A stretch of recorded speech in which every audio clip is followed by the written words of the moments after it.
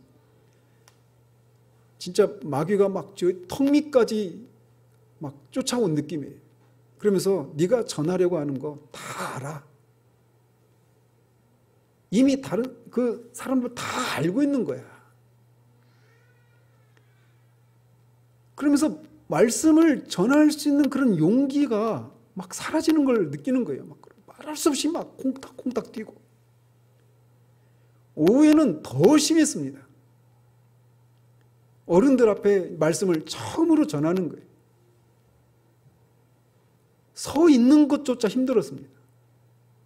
찬양을 막 하는데 이렇게 서서 있는데 다리가 막 후들후들 막 진짜 떨리는 거예요. 새카맣고 앞에 하나도 안 보이는 거예요. 하나님 앞에 기도했죠. 저는 지금 제가 제 얘기를 하려고 여기 선교가 아니라 하나님의 말씀을 전하려고 썼는데 이런 모습으로 어떻게 하나님의 말씀을 전할 수 있겠습니까? 저를 담대하게 해주시기를. 거짓말같이 제가 이미 설교를 여러 해 동안 해온 사람처럼 그렇게 설교를 했어요. 맨 뒤에 있는 사람의 얼굴 표정까지 다 보이는 거예요. 하나님의 말씀을 전하는 사람에게 담대하게 말씀을 전하는 것은 굉장히 중요합니다. 그리고 그 기도에 하나님이 기뻐 응답하셔요. 사도가 여기서 담대히라고 하는 말은 다른 말로 표현하면 자유롭게 또는 솔직하게 거리낌이 없이 꺼림이 없이 또는 뒤에 남겨둔 것이 없이라고 그렇게 바꿔서 말할 수 있습니다. 사도는 사도행전 20장에서 에베소 성도들과 헤어지면서 고별 설교를 했어요. 그러니까 이 에베소서는 감옥에 갇혀 있을 때 편지한 거고 감옥에 가기 전에 이제 그 로마로 가는 중에 감옥으로 가는 중에 에베소 교회를 한번 방문한 적이 있습니다. 그러면서 거기서 이제 그 장로들과 성도들을 만나서 고별 설교를 하죠. 그 20장에 있는데 20절에 보면 이렇게 말합니다. 유익한 것은 무엇이든지 공중 앞에서나 각 집에서나 거리낌이 없이 여러분에게 전하여 가르쳤다라고 말합니다. 그가 에베소에 있는 동안 이렇게 공중 앞에서나 공적인 설교든지 아니면 개인의 집에 방문해서 개인적으로 신방하면서 말씀을 전할 때든지 그는 그들의 유익을 위해서 거리낌이 없이 말씀을 전하고 가르쳤다라고 말하고 있어요. 그러니까 그는 혹시 내가 이런 말씀을 전하면 저 사람들이 싫어하지는 않을까? 또는 이런 말씀을 전하면 나에 대해서 어떻게 생각할까라고 하는 생각 때문에 마땅히 전해야 할 말씀을 남겨두고 말씀을 전하지 않았다라고 말하는 거예요. 또는 어떤 사람에게도 싫은 그런 평가를 받고 싶지 않기 때문에 막 기름을 막 두루뭉실하게 쳐서 누구에게도 욕을 먹지 않을 그런 방식으로 막 애매모호하게 말씀을 전하지 않았다라고 말하고 있는 겁니다. 그렇다고 해서 그가 지혜 없이 말씀의 포화를 막 쏘아댔다 이것도 아니에요. 그는 말씀을 받는 회중의 그런 영적인 상황을 분별을 해서 그들의 상황에 필요한 말씀을 전했죠. 그래서 유대인에게는 유대인에게, 헬라에게는 헬라인에게 필요한 그런 접근 방식을 통해서 그들에게 그런 말씀을 전했던 거예요. 그럼에도 불구하고 그의 말씀사역의 본질은 그렇게 자유하게 내가 이 말씀을 전하면 저 사람들이 어떻게 생각할까? 나를 싫어하진 않을까? 대적하지는 않을까? 이런 것 때문에 주저하고 그렇지 않은 방식으로 말씀을 전했다라고 말하고 있는 겁니다. 말씀을 전하는 사람들이 담대하게 말씀을 전하지 못하게 되는 경우들이 다양하게 존재합니다. 그리고 지금도 여전히 그런 현실들이 있어요. 말씀을 전하는 사람들이 담대하게 말씀을 전하지 못하는 가장 흔한 경우가 있다면 처음으로 말씀을 전하게 되는 일들이 있을 때예요.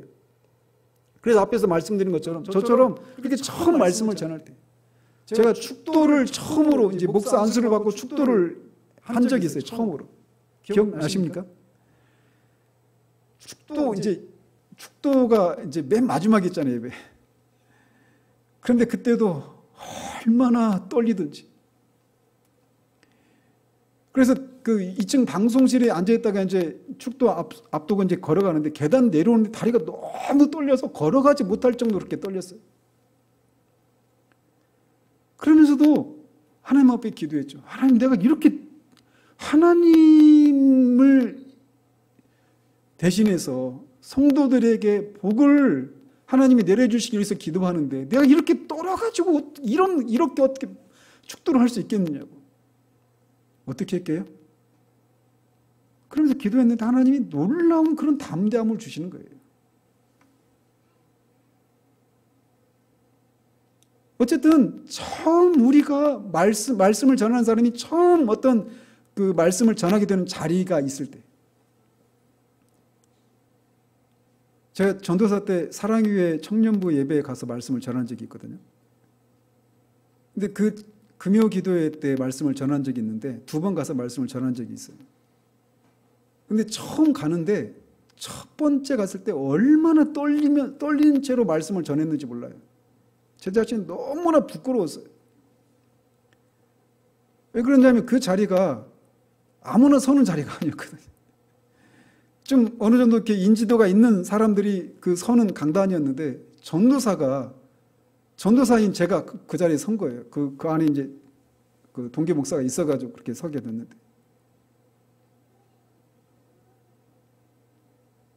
그런 자리가 처음이니까 그러는 거예요. 또는 부목사들이 담임 목사가 지켜보는 자리에서 설교하기가 또 그렇게 부담이 됩니다. 제가 그 전에 사회 가던 교회에서도 제가 오늘 제 개인적인 얘기를 많이 하게 되는데, 목사님 아버님이 이제 돌아가셨어요.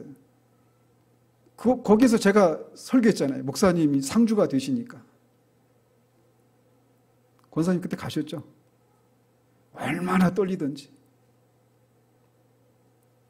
이봉규 목사님 그게 뭔지 아실 거예요. 처음 어떤 그 말씀을 전하게 되는 처음 경험하는 그런 일들이 있을 때 담대함이 사라집니다. 그런데 그 담대함의 그 뿌리를 들어가 보면 원인은 똑같아요. 뭐냐면 사람을 의식하는 겁니다. 저 사람이 나를 어떻게 평가할까? 사도가 고린도 교회에 갈 때 내가 약하고 두려워하고 심히 떨었다라고 말을 하는데, 그 고린도 교회는 철학의 도시이기도 했습니다. 그런데 거기에서 그리스도의 십자가를 전하는 거예요. 그 철학자들의 눈에 볼 때 이 사도 바울이 전하는 것은 미련한 것으로 보였습니다. 아주 학문적으로 아주 수준이 낮은 미신에 불과한 그런 것이었어요. 그런데 사도는 자신이 담대하게 말씀을 마땅히 해야 될 말들을 할 수 있도록 마땅히 해야 될 말을 담대하게 할 수 있도록 위해서 기도하고 있는데, 자신이 사람들이 나를 어떻게 생각할 것인가에 상관하지 않고 말씀을 전할 수 있기를 위해서 기도해 달라고 부탁하고 있는 것과 같은 내용인 거예요. 설교자가 말씀을 전하는데 회중이 자기보다 나이도 많고, 또는 자기보다 많이 공부한 사람이고, 자기보다 똑똑하고, 자기보다 사회적인 지위가 높은 사람이 앉아 있을 때 긴장을 탑니다. 담대함을 잃어버려요. 또는 말씀을 듣고 있는 회중들이 목사를 여러 가지로 압박하고, 또는 어떤 제약을 말씀의 내용에 대해서 제약을 가하려고 할 때 담대함을 잃어버리기 쉽습니다. 예를 들면 교회에서 유력한 어떤 재정적인 그런 그 부분을 책임지고 있는 성도가 있다고 생각해 봐요. 제가 전에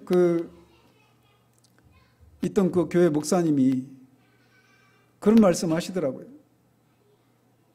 한 권사님이 계신데 근데 그 교회가 아주 뭐 개척교회 상태에 있으니까 권사님이 계신데 헌금의 상당 부분을 책임지고 있는 분이었어요. 그런데 목사님의 말씀이 마음에 안 드는 거예요. 그러면서 자신이 그 교회에서 차지하고 있는 그 재정적인 책임을 지고 있는 그것을 가지고 말씀을 자기의 구미에 맞게 전하도록 어떤 식으로든지 심리적인 압박을 주는 거예요. 그런 것 때문에도 설교자들이 마음의 담대함을 잃어버리기 쉽습니다.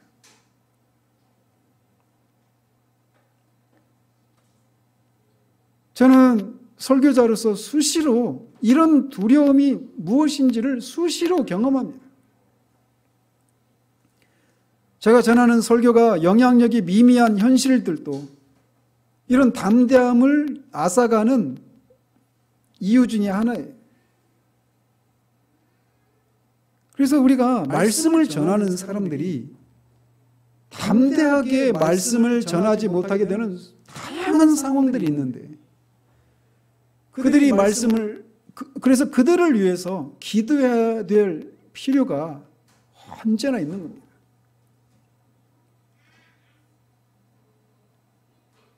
저는 하나님 앞에 소명에 대한 그런 부담들을 가지고 그렇게 시간을 지나면서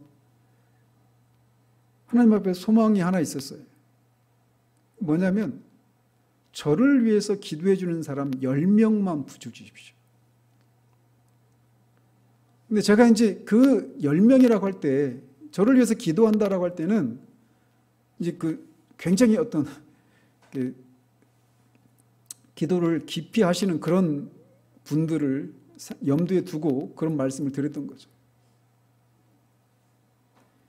설교자에게 있어서 자신을 위해서 기도해 주는 사람이 있다라고 하는 것만큼 저는 큰 자산이 없다고 생각해요. 말씀을 전하는 자가 담대해야 되는데 담대해야 할 이유가 있다라면 그것은 그가 전하는 복음만이 영혼을 구원하는 유일한 길이기 때문에 그렇습니다. 그렇기 때문에 설교자는 사람을 보지 않고 잃어버린 영혼을 보고 하나님의 영광과 인간의 구원만을 생각하고 거리낌 없이 자유롭고 담대하게 말씀을 전할 수 있도록 기도해야 합니다. 그리고 회중은 그런 기도를 여러분이 말씀을 듣는 중에도 수시로 하나님 앞에 기도하면서 말씀을 들으십시오. 아, 오늘 목사님 머리가 좀 이상하네. 넥타이가 좀 이상하네. 뭐 그런 거 생각하지 마시고 또 오늘 목사님 오늘 설교 죽 쓰고 계시네. 이렇게 생각하지 마시고 만약 그런 생각이 든다면 그 순간 기도하십시오. 설교자의 영적인 상황이 고스란히 여러분에게 가는 거예요.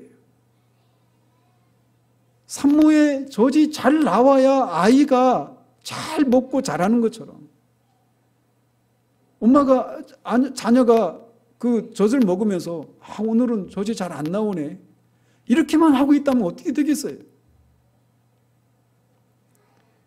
여러분이 정말 저 같은 설교자를 위해서 정말 기도하셔야 됩니다. 그거는 저를 위한 것이기도 할 뿐만 아니라 여러분을 위한 것이기도 한 거예요. 그래서 사도는 자신을 위해서 그 위대한 사도가 자신을 위해서 기도해 달라고 부탁을 하고 있는 겁니다. 아니 동량을 하고 있는 거예요. 기도 동량을. 저도 여러분에게 간청합니다. 저를 위해서 기도해 주십시오. 정말 기도해 주십시오. 기도하겠습니다. 하나님 아버지, 이렇게 해서 에베소서의 마지막 권면인 성도 안에서 성령 안에서 기도하는 것의 마지막 두 대상, 다른 성도들과 사도, 즉 말씀을 전하는 자들을 위한 기도를 살펴보았습니다. 아버지 하나님, 우리가 다른 사람을 위해서 얼마나 자주 마음에 떠올리며 그들을 위해서 기도하고 있는지요. 또 말씀을 전하는 사람을 위해서 얼마나 우리가 그 기도의 중요성들을 인식하고 기도하고 있는지 우리가 돌아볼 수 있기를 원합니다. 다른 사람을 위해서 기도하는 것을 통해 우리는 내가 빠져있는 그런 침체 가운데서 해방된다라고 하는 이 하나님의 지혜로운 처방을, 그 효과를 우리가 경험할 수 있도록 하나님 도와주시옵소서. 말씀을 전하는 자를 위해서 기도해야 될 그런 책임을 깊이 인식하고 그렇게 기도하는 것을 통해서 그 유익이 결국은 우리 자신에게로 돌아오는 것을 경험하는 것을 통해 정말 늘 말씀이 힘을 얻어서 그 말씀의 효과들이 나타난 일들에 동참하는 그런 우리의 기도 생활이 될 수 있도록 주님 도와주시기를 원합니다. 예수 그리스도 이름으로 기도합니다. 아멘.